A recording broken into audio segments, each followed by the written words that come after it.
तुम्ही पण नागरिकांनी कुणी शांतपणे शिकवायची गरज नाही.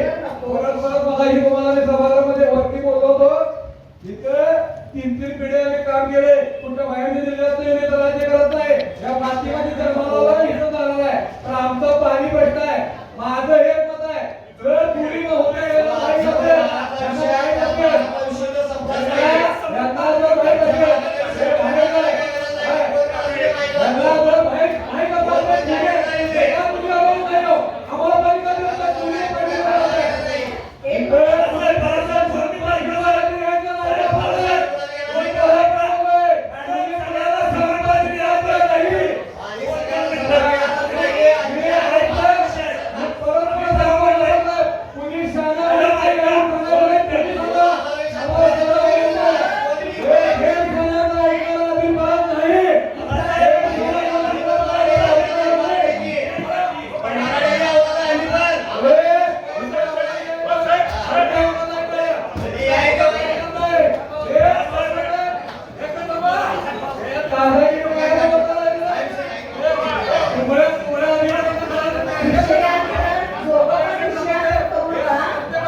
सगळ्यांनी बोलतो. या संदर्भात बोलायचं आहे. अनिल फरांचा वैयक्तिक वाटाचा विषय नाही, नाही, नाही, नाटकं झाले. तुमचा झालंय, तुमचा. मी घे मला.